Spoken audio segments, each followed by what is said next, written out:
Good evening, everyone. Welcome to the Immigration Talk Show brought to you by Sakshi TV. My name is Ranjit. We are here today with the Attorney Prashanthi Reddy to discuss the latest updates on immigration and Q&A session. You can call the numbers displayed on the screen and ask any question related to immigration, and Attorney will be glad to answer. We'll start taking calls in a few minutes. Before starting the show, I would like to repeat the disclaimer. Please note this show does not provide any legal advice. It is general in nature and it is only for informational purposes. Sakshi TV news and agents are not responsible in any way for your actions. Use this information at your own risk. Hi Prashanthi garu, how are you doing? Hello, Ranjit, how are you? I'm good. A lot of things happened in the last week. Let's start with the latest updates. I believe there are a few updates before the Trump admin left. So we just want to know what all those updates and what are the chances of those becoming, implemented in the current administration. Will they still pursue it, or are they going to go, down? So please explain what's going to happen and what are these regulations. Well, there are many regulations, so I'm not quite sure which ones you're asking about. They're like there are three regulations. Yeah, especially the last. But I think the ones that concern legal immigration and H1Bs is maybe what I can focus on. And there are three of those. So the first one is, this basically is something of interest to people who are on H1 or people who have IT companies. So the first one is basically the registration process. So we know that the H1B cap season will start on March 1, right? So, and we know that there's a new process since last year. It's, first a registration. So anyone who's interested will first register, and then they will, they're supposed to have a random lottery. Earlier, everybody would just file and they would pick based on a random lottery. This year, same as last year, they're going to first do a pre-registration. So basically, you'll just put in your name and some information, and based on that registration, they will pick. So you don't have to file the entire petition, which is helpful because it's a waste of all the money and resources, time that go into filing a petition if it's not finally picked in the cap. So what they're saying, the new regulation that is published in the Federal Register and will be effective on March 7th, says that the lottery system will no longer be a random lottery that is computerized, but it will be based on wage levels. So, for example, if you're using a wage level of 4, then it's likely that your case will be picked. If you're using wage level 1, then it's most unlikely that your case will be picked. So they're going to do the lottery based on the wage levels. So they will start with wage level 4, then they will go to wage level 3, then 2, then 1.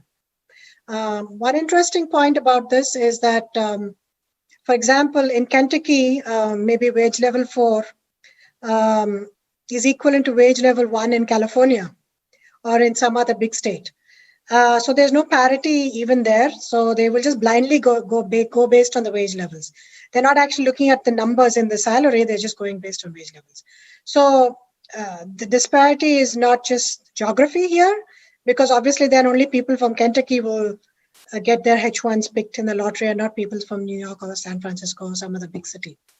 So the disparity with reference to geography, and not just that, disparity with just the whole system that they're choosing, just to presume that someone who has a wage level 4 is somehow more important than someone who has a wage level 2. To give you an example, say a software engineer has a wage level 4, but a physicist or a scientist or even a Nobel Prize laureate has wage level 2, the software engineer is going to be picked, even though he is not exemplary in his field, or he, is just a regular average Joe. He's going to be picked, or she is going to be picked over, your physicist or scientist or doctor, or, So basing wage level and saying that based on wage level, we think you're more important, or, that's why we'll pick you, is itself, complete nonsense. So As to what will happen with this published rule, it is to be implemented. It's a final rule. There is notice period is over already. But the Biden administration said that automatically they were, for all regulations that have not yet been come into force, that are not yet been implemented, they are giving us 60 days. They are postponing it by 60 days. And then they will look into it further and decide what to do with it. So if you postpone that by 60 days, then it will go into May. They can postpone it further as well, or they can rescind it, depending on the comments that they get. So we have to wait and see whether this is actually set to be implemented, which it is set to be implemented, but whether it will actually be implemented or not. The other thing to keep in mind is even if it's implemented, I'm sure the next day there will be a court case. There will be several challenges in court. And I don't think it stands a chance because they're just basically changing the law. And a regulation is not a law. A regulation is supposed to interpret the law, not change the law. So there is no law which says that, you can have the lottery system based on wage levels. So they have to go back to Congress if they actually want to change that. And they haven't done that. So, based on that, I think hopefully courts will throw it out. So that is one very, very important change that is forthcoming. The second change is with reference to wage levels. Now, and that has also been published.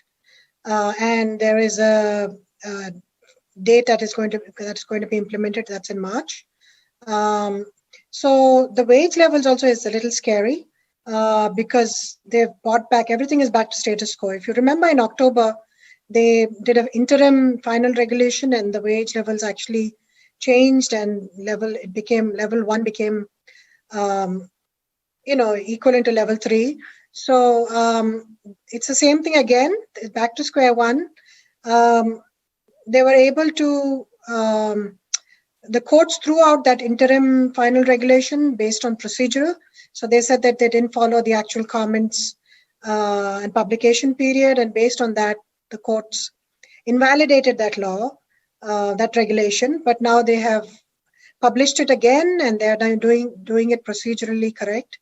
So this time, if there is, and I'm sure there will be, challenge in court, they'll have to actually look into the merits of whether such changes in wage level is, based on the Immigration and Nationality Act or it violates the Act. So they'll actually be looking into the merits and not just the procedure. So we have to see whether that gets implemented. Also, since the same thing, the regulation is stayed by 60 days. So, it's up to the administration to decide whether they will move forward with it or not. So same as, DOL wages or the registration, both are in the same book. We have to wait and see what the new administration will do. And the third and the most, I think, damaging regulation is, for at least for IT staffing companies, is strengthening of H1B regulation that has not yet been published, but it can be published anytime. It can be published by the new administration as well. But it's proposed regulation, whereby they say that if you're a staffing company and if your employee is working for a third party, for an end client, and if you're not controlling, it's again back to the right to control. And if you don't control the work of the employee, and those 9 points that that we've had to deal with for years with reference to right to control. So that has come back, and they're saying that if you don't meet those requirements of an employer, then not only do you have to file the LCA and the H1, but the end client also has to file the entire H1B petition. In addition to that regulation, preempting the regulation, the Department of Labor and the Wage Hour Division, WHS, both have published memos stating, and this is not a regulation, this is a memo that they have published. Remember, every agency is different and can operate independent of one another. So the DOL WHS has published a memo simply saying that they have changed the interpretation of the law. They're not saying that the law has changed, but they're simply saying that the interpretation that they used to give earlier has changed. And now they're interpreting it to be that if the employer is working at an inclined place, then the end client also has to file the LCA and H1. Of course, they based their interpretation or change in interpretation on the regulation that is supposed to be published but not yet published. So if that never gets published, then it's unlikely that the memo from DOL will be implemented. Most probably they will rescind that memo by issuing another press release or another memo. So we have to wait and see what happens with that. So the three agencies involved there, the DHS, Department of Labor, and the Wage and Hour Division. So that's the third and I think most damaging regulation that we have to watch out for, because in all three, pretty much the purpose seems to be to eliminate lower level employees or to eliminate employees that are, have less number of years of experience, and also to pretty much eliminate the whole staffing company model by saying that clients have to file LCAs and H1s, because we know no client will file an LCA and a H1. And if they had to, then they would just do it themselves. They would put them on the payroll and file their own H1 and LCA. So there's no role for the staffing companies to play anymore. Now, if this gets implemented, the only recourse we have is to show that the right to control is still with the staffing company and not with the end client. So that we've been doing that successfully in many of our, the right to control cases, RFEs that we've had in the past, and which went away, of course, because of the IT-Serve lawsuit, which they won. But now it's come back in a different way. So we'll have to again prove the same thing, that, the staffing company has the right to control, not the end client, and therefore the end client doesn't have to file the LC and H1. So that's the only way to overcome, I think, that particular regulation if it does get implemented. So these are three things that we have to wait and watch and see what happens.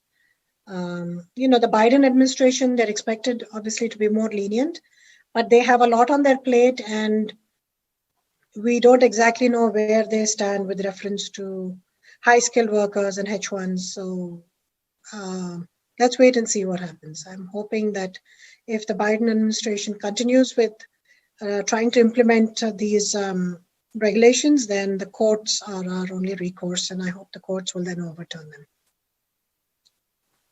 Okay, let's assume this H1B registration thing, it's taking time and to go to the court, or it's, too late. So do you think it will still be implemented this year? Because I believe last year, I think before in 2018, I believe the registration process change was almost done during the period, but they started implementing it the next year because the system is not ready, because they have to come up with a new system for this registration based on the wage levels or whatever. So do you think still it will be done this year, even let's say if it's implemented? So it's already implemented. That one is already implemented. It's already in the public register, and they've said that it will start from March 7th. The only saving grace we have is that the Biden administration has said they'll put a 60-day moratorium on all regulations that have not yet started being put into action. So, right, the notice and comment period is all over. It is a final regulation. It's there, but the Biden administration can always rescind it because it has not yet. The implementation has not yet started. It's starting from March 7th, 60 days. So let's wait and see what they do. But they have said that they will automatically extend by 60 days all pending regulations. So I hope that at least for this year's registration period, it won't be implemented. Okay, got it. The new administration has released a fact sheet saying that they want a comprehensive, do a comprehensive immigration, most of which is being taken from the 2013 bill. It looks like that. Could you please elaborate, key points in that and how it's going to help the high-skilled immigrants, and what changes, if implemented, will be done, and how long it's going to take and all? So, so this is a bill that President Biden has said he will present to the Congress on the first day. So, and we only have some outlines. We don't have the details of the bill. We will have that, I guess, once it's published. But the bill, remember, is actually quite different from the previous comprehensive immigration reform bill, because there was a lot of emphasis on restriction and security and border control, and a lot of restriction on H1B in the comprehensive immigration reform bill. So there's not that much, it's not as restrictive. Actually, it's much more liberal than the comprehensive immigration reform bill that they tried to pass earlier. Basically here, earlier in that bill, it was like giving a pound of flesh, because they were giving amnesty. They tried to put in as much, the Republicans tried to put in as much restrictionist language as possible so that the bill could be passed. But remember, this bill is only being sent to the Congress. It's up to the Congress. They might modify it, they might make changes, they might decide even not to let it pass. But for it to be passed, remember that it might be passed in the House because they have a complete majority. But in the Senate, they only have a simple majority, so they would need 10 more Republicans to pass this bill in the Senate as well. And that's, I think, the challenge. And when that happens, I think a lot of the Republicans will want other clauses to be put in here, because everybody wants something from the immigration reform bill. But as it stands, and based on the knowledge that we have and the fact sheet, the main purpose of the bill is to create a roadmap to citizenship, basically. So it's like an amnesty program, which Democrats have been trying to implement, and even some Republicans have been trying to implement for years, for decades, since the Life Act came in 2000, passed by Bill Clinton. Since then they've been trying to do another amnesty related act. And the reason they're doing this is to ensure that people who are out of status can get back into status and get out of the shadows and get some kind of formal status, so that they might, live with security in the society. Because now, if you're illegal, you're scared to go to the hospital, you're scared to, in some states, you're scared to go to the police if there's some issue. Domestic violence goes unreported. They are often exploited, the illegal aliens, by their employers, because they're not allowed to work. They can't pay taxes. So there's so much of tax revenue that is being lost, because a lot of them are working and not paying taxes. And most importantly, you cannot deport the several million illegal immigrants that are in this country. So what do you do with them? There has to be a solution. It's important to secure the borders and not allow new people to come in and become illegal. But what do you do with the people that are already there? So that's why I think this program is inevitable almost, because there has to be some way of dealing with these millions of illegal aliens that are in the US. So the plan that they've come up with is that they will get a green card in 5 years, provided they meet. They'll be first given a temporary status whereby they can work and pay taxes. We don't know if they can travel. Most probably they can. Maybe they'll be given advance parole.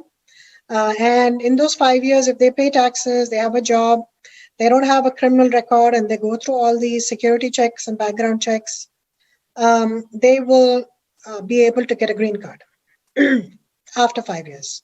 And then in 3 years, citizenship, usually if it's employment-based, after you get your green card, you have to wait for 5 years to become a citizen.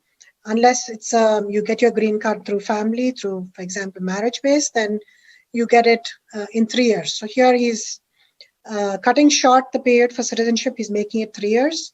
So after you get your green card, after you get this temporary status, after 5 years, you get your green card if you meet the requirements, and after 3 years, you can apply for citizenship.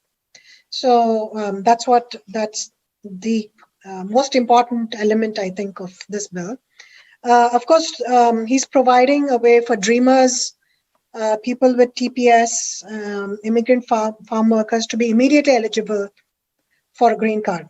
So dreamers don't have to wait for 5 years. They will be able to file a green card immediately, as long as they meet the background checks and English language, etc., etc. One important key point for this to qualify is that you should have been in the country as of January 1, 2021. So new people, so this avoids the influx of, as Trump says, caravans, people trying to get into the country so that they can get legal status. That won't happen. So if you try to come into the country now and you become illegal or you come in illegally, you don't get that benefit.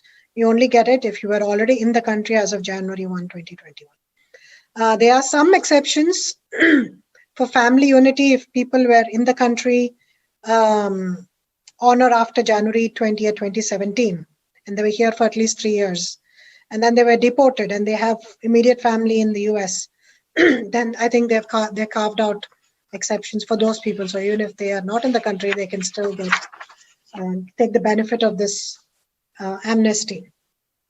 The other thing is they're focusing on keeping families together, not separating families from one another. And in order to do that, they are clearing the backlog of the family-based visas. So family-based immigrant petition, as you know, everything is backlogged, except for the immediate relatives where there's no backlog because there's no visa number availability required for the immediate family. Immediate family is basically parents, children, and spouses of US citizens. So other than that category, all the other categories are backlogged, except in this month and last month, we've seen there's been movement for spouses of permanent residents, etc. But in general, historically, they're very well behind. You have to wait for several years if you're a permanent resident to bring your spouse and etc. So what they're doing is recapturing the unused visa numbers from previous years.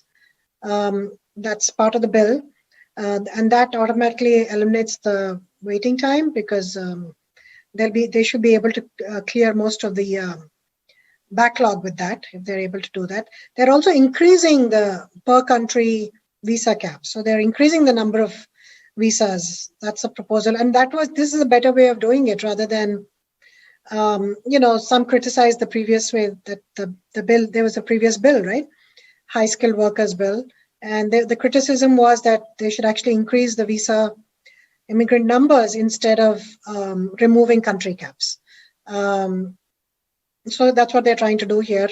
They're increasing the visa caps for family based. And most importantly, there's a 3 to 10 year bar right now, which was instituted several years ago, which basically says that if you've been out of status, that means your I-94 is expired and you remain in the country for more than 6 months, then you're barred from coming into the country for a period of 3 years.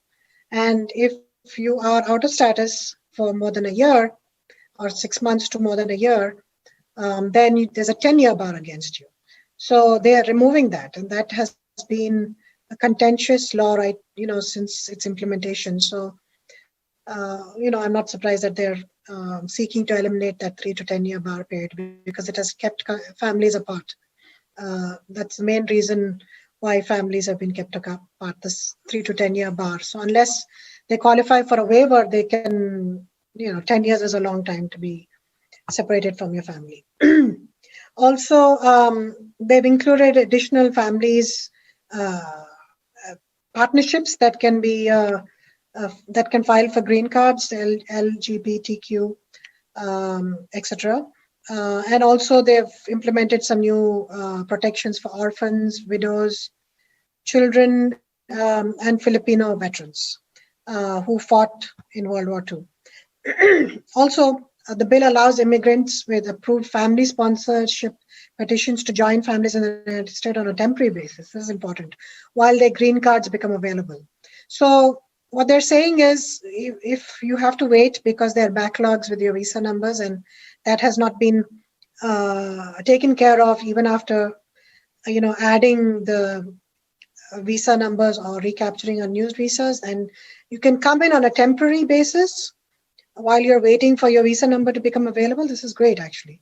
So this is to avoid family separation. So they come in on some kind of a temporary status, maybe a temporary green card status or a temporary work status, and then they can stay with their family and be in the United States, pay taxes, while they're waiting for their green card to be approved. So I think that's really great.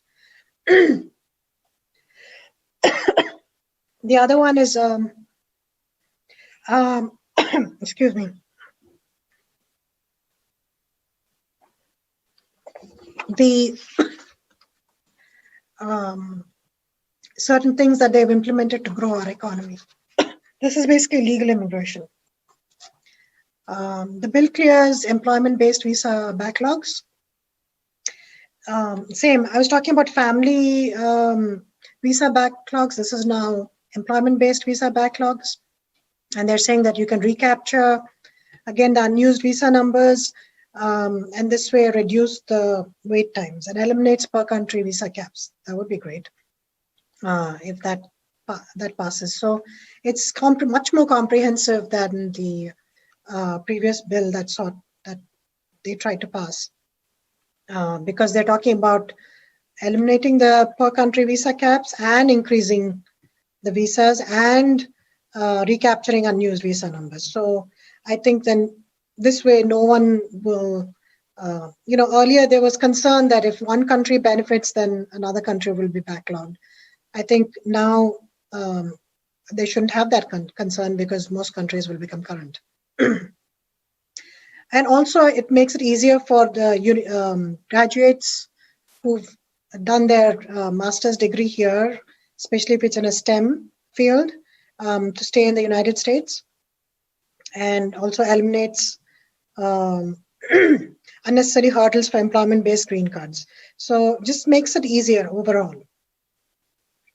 Also, the bill provides dependents of H1B visa holders work authorization, which is great, right? So because the H4 EADs have been contentious, and as you know, there's a regulation that is pending, which will, if it is published, will revoke that. There is a lawsuit that is pending. So this finally has to be put to rest, and this can only be done via legislation, and that's what they seek to do here. Another important, very, very important part is aging out problem that we have, right? So it's taking, if it takes 10, 15 years for anyone to get their green card, unless their children are born here, they will age out, because a child will age out unless they're under 21 years of age, which means that they will not be able to file a green card with their parents. And not only that, they will most probably become out of status because they will be no longer be dependents. So they'll have to find their own status, change to an F1, and then go through the entire process and wait another 20 years like their parents waited for the green card. So that's completely unfair. And so they're trying to prevent that aging out. And how they're going to do it, we don't know, but most probably they'll freeze the age, or they'll create some kind of a temporary 485 status. They'll allow them to file even before these numbers become available, and they'll create a new law under CSPA, which says that as long as you file, even if your dates are not current, even if you do it based on dates for filing, your age can still be frozen. Also, so the number of green cards, so they're saying increase number of green cards. So this will, they're saying it should be flexible. So depending on what the economy is, they will either retract the number of green cards available, or maybe increase the number of green cards. It should be flexible and it shouldn't be rigid, which makes sense because, the situation is always not the same. Sometimes there is need for, new fresh blood, and sometimes maybe there is need to close the gates a little bit. So DHS will be given the authority to decide, and I hope they use that authority responsibly, but they will be given the authority to decide, the number of visas, green card numbers available in any given year. Also, now they also have to improve, obviously, the verification process for the H1. So they'll have to bring in some kind of additional security measures on the H1B, and also prevent exploitation of H1B employees. So, as you know, because this H1B process is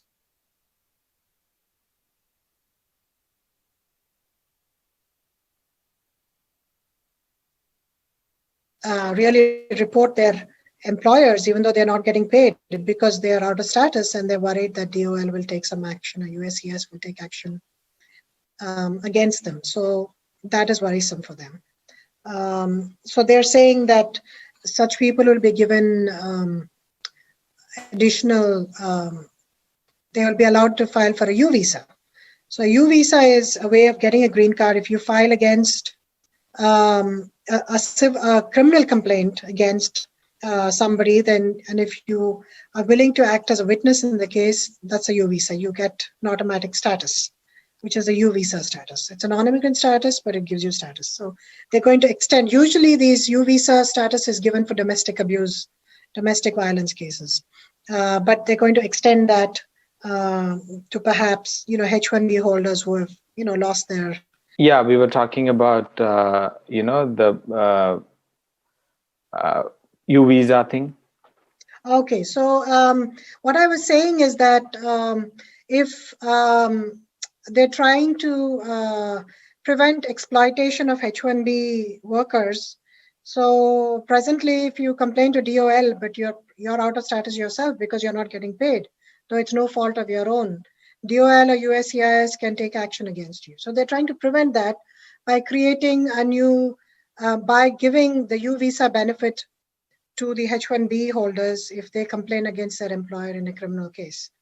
A U visa already exists. It's an existing visa usually used for domestic violence or people who are witnesses in a crime and help the police, by standing witness. So they're going to extend that to the H visa scenario as well.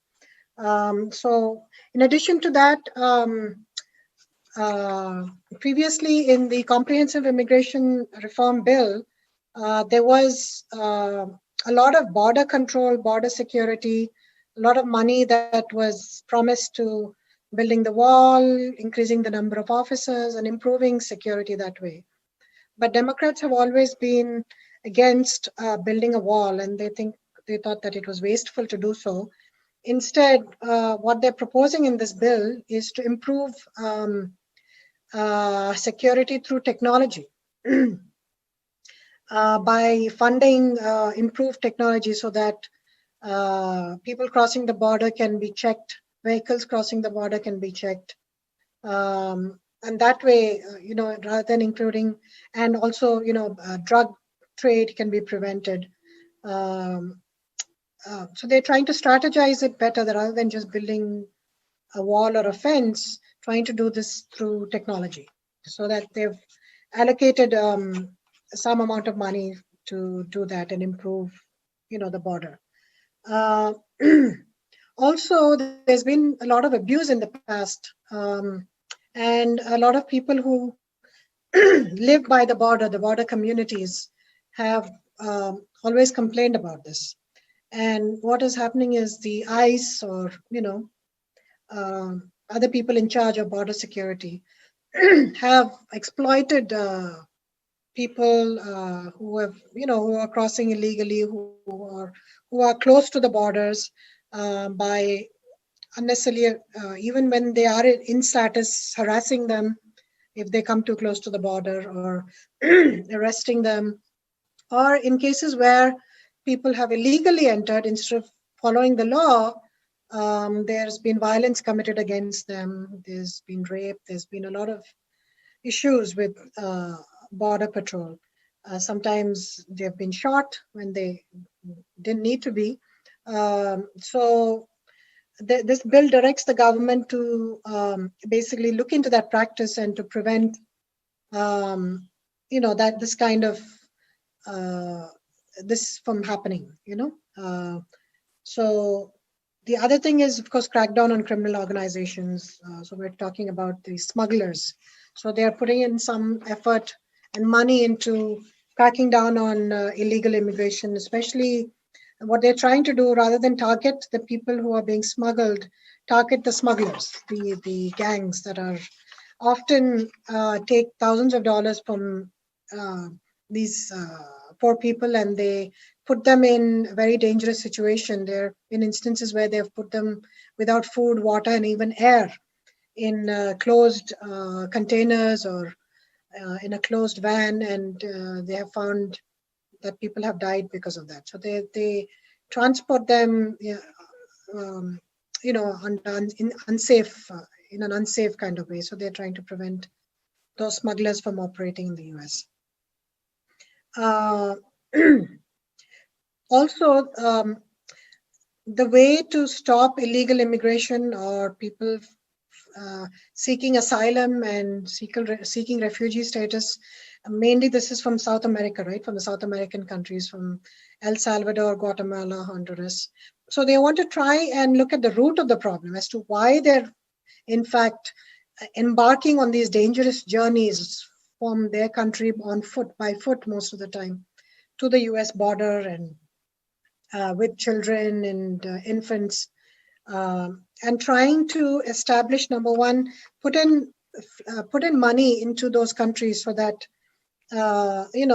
crime can be prevented there, so that and the economic situation can be improved in those countries, so that they don't feel a need to come to a different country or to immigrate to a different country, and also for them to be able to process as refugees. By staying in their own country, they should be able to request refugee status to the US, so that they don't have to embark on that dangerous journey and come to the border. They can do it in their own country. So that they are trying to formulate a plan and put in money into that program. So I think that's a great program to kind of stem the problem from the root itself, so that it doesn't happen. Of course, improve the immigration courts and protect vulnerable individuals. The Trump administration has really eroded the independence of the immigration court system. So they are trying to bring that back and restore some fairness and balance to the immigration system by providing judges with the discretion to review cases and grant relief, independently. So they're giving back the judges some of the powers that they should have. Also support asylum seekers and other vulnerable populations. The bill eliminates the 1-year filing deadline for asylum claims. This is great because previously, as per the present law, you have to apply for asylum within 1 year of your entry into the country. If you do not, then you have to show that there were some country conditions that changed, which are making you apply now, but you didn't apply before. Now, there could be various reasons why a person doesn't apply for asylum within the 1 year. Financial reason could be the biggest one, lack of resources, lack of knowing how to do it.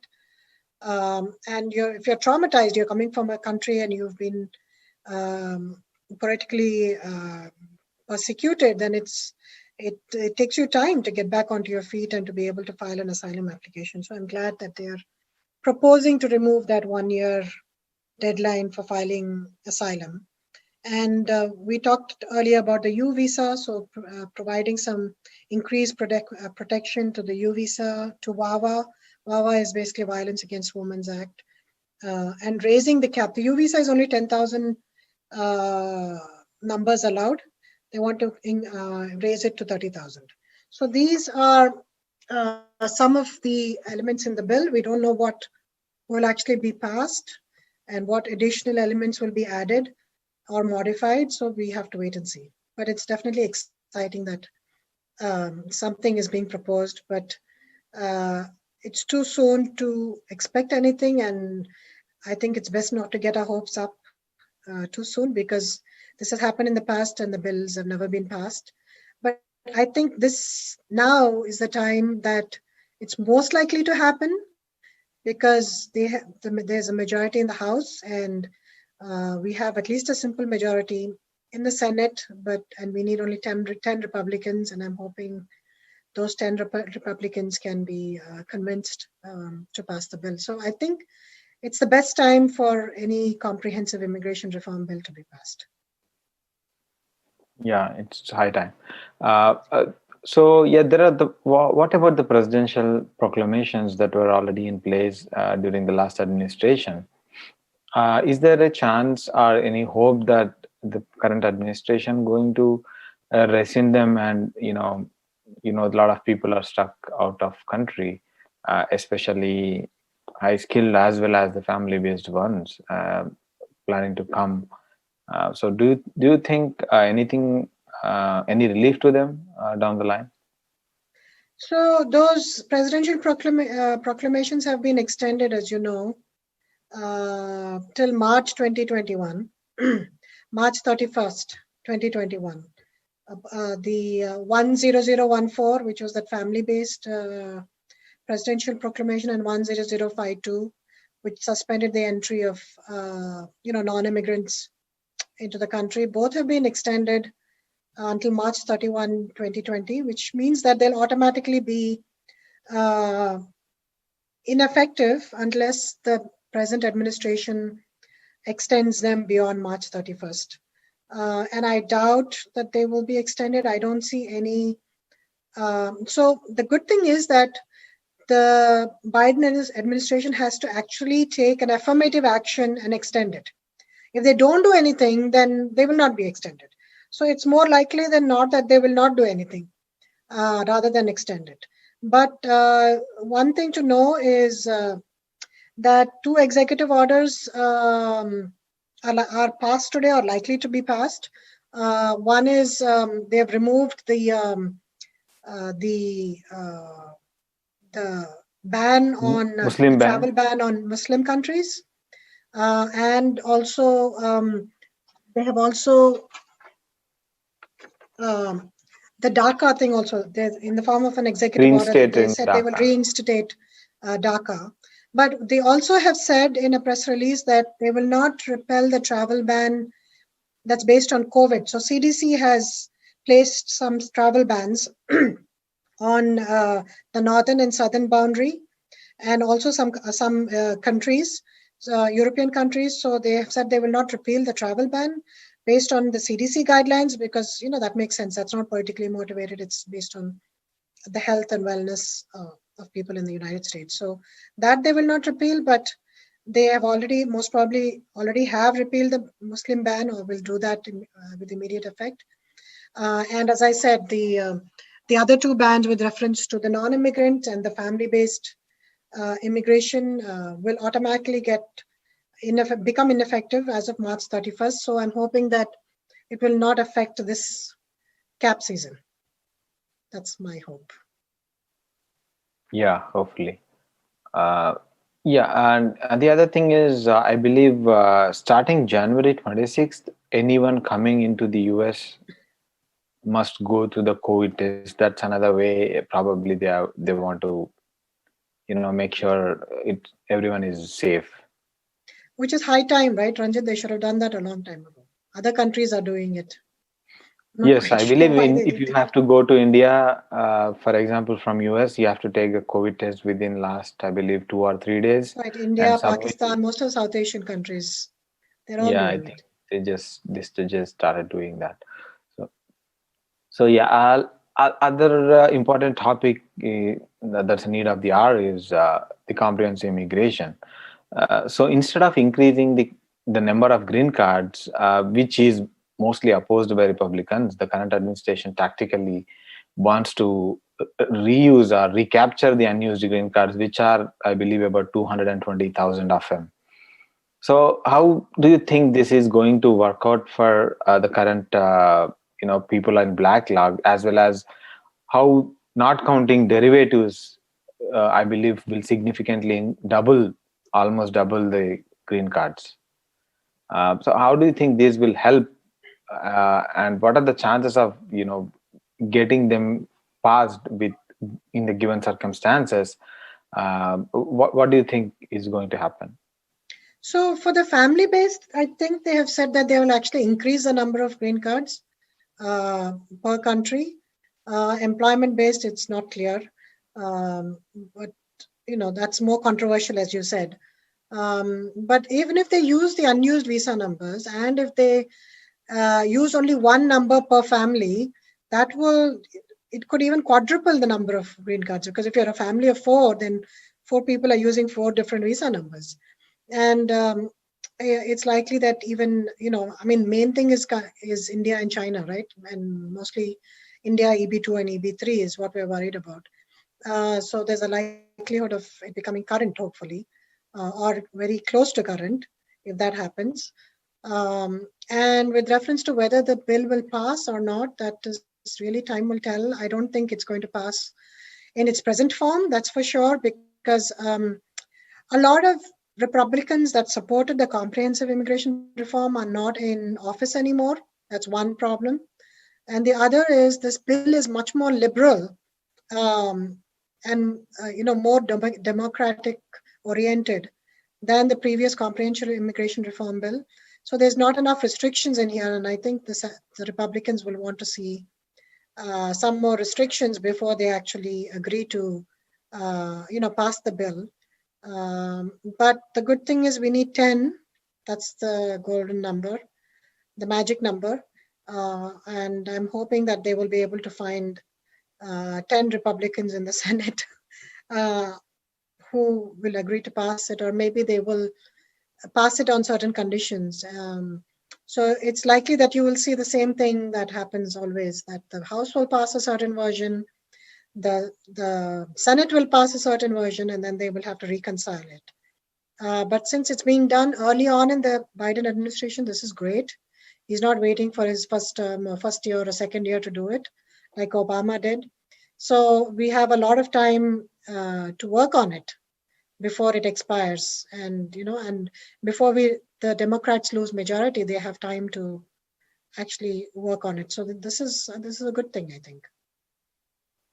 Yeah, another key thing that's good for a lot of people is people with doctoral degrees. Most of EB1s will not be counted against green cards probably, and that would add some more visa numbers, and hopefully, let's assume. But they've also said, Ranjit, that graduate degrees, so not just PhD, but also master's STEM degree holders, they haven't said what relief, but they have said that they're going to make it easier for them to get green cards. So maybe they will remove them also from hopefully. If they do, then it's a bonanza that opens up, because most of the numbers are being used by them, right? By the STEM EB2 Yeah, and EB3 I think 20,000 a year H1B quota goes to them. So right. So if they remove them from the equation, then really we are looking at a current, all categories becoming current. well, apart from this, one other thing is the COVID stimulus bill that Biden's administration is proposing also has green cards for doctors and healthcare workers. So that's another thing that we have to keep in mind. If that's going to pass, there are more chances, because now we know that a lot of healthcare workers are doing a lot, risking their lives. So if that happens, that would add another 40,000-50,000 to the pool. Yeah. And most probably to EB2, where it's most needed for doctors, because they qualify for EB2.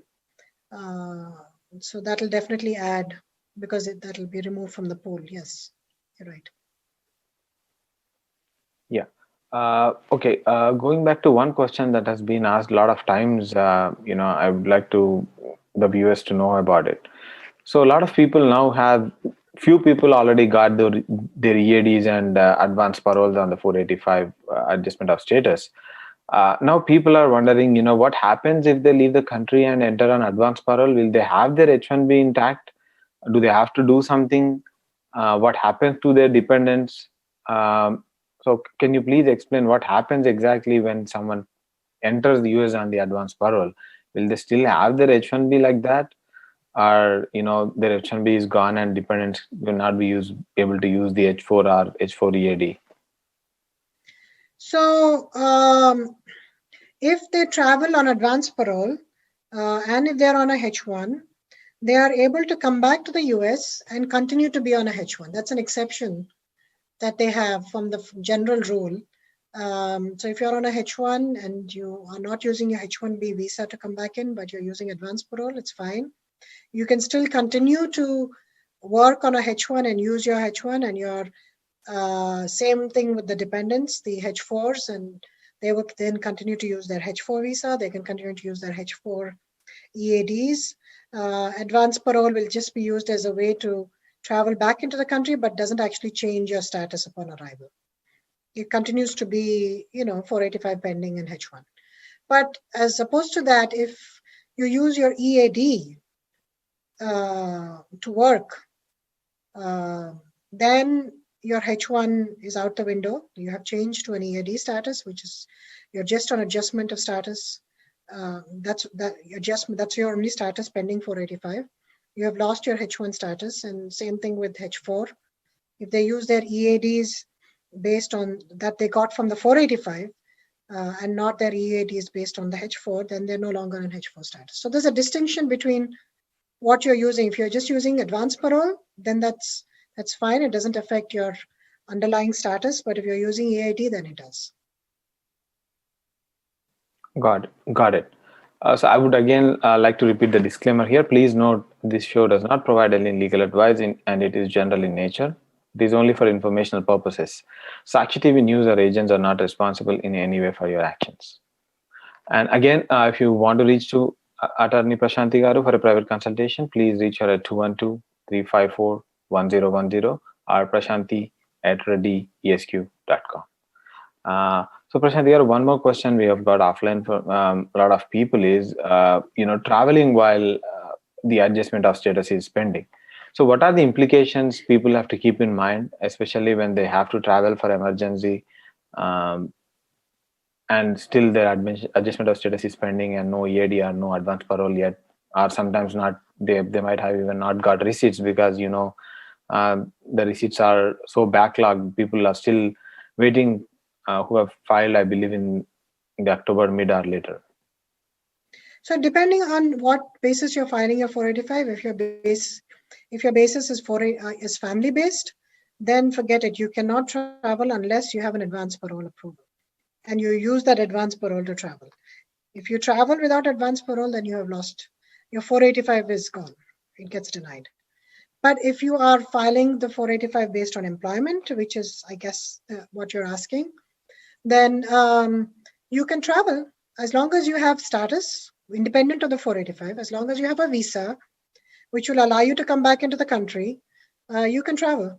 But remember, if you don't have a visa, then depending on what kind of visa you're trying to get to come back, if you're on an F1, for example, and you're trying to get an F1 visa, then you will not get an F1 visa because you are an intended immigrant and you have the intention to immigrate, and therefore that precludes you from getting an F1 visa. But if you're on a H1, which allows dual intent, then you can come back. You can get a H1 visa and apply for one in the consulate and come back into the country. We are hearing few news that, do they have to reapply the advance parole when they leave the country when it's pending, or, that's fine? Any thoughts on that? Good question. Yeah. So if, first of all, if you leave the country and your advance parole is pending, you'll most probably get biometrics and you won't be able to go for your biometrics. So practically speaking, no matter what the interpretation of the law is, your advance parole will most probably get denied and you'll have to refile for advance parole. But suppose you did the biometrics and then you left the country, then you can always come back, and that should not cancel your advance parole application automatically. Now, I know in the beginning of COVID, there was some discrepancy on this, and some people, some officers were saying that, this invalidates your advance parole application and it gets denied and you have to refile it. But I think there's enough consensus after that. And the law has always been that you can apply for advance parole and leave and do your biometrics and then leave, and your advance parole can even be mailed to you outside the country. And then you can use that to come into the country if needed. Okay, thanks, Prashanthi Garu. We are towards the end of the show. Again, thanks for your time. Thanks, viewers, for all the calls and watching the show. It was a great session with interesting topics and questions. Please call in every Wednesday at 5:30 p.m. EST to watch the Immigration Talk Show. Again, it's every Wednesday, 5:30 p.m. EST on Sakshi TV. This is Ranjit signing off. Thanks, Prashanthi.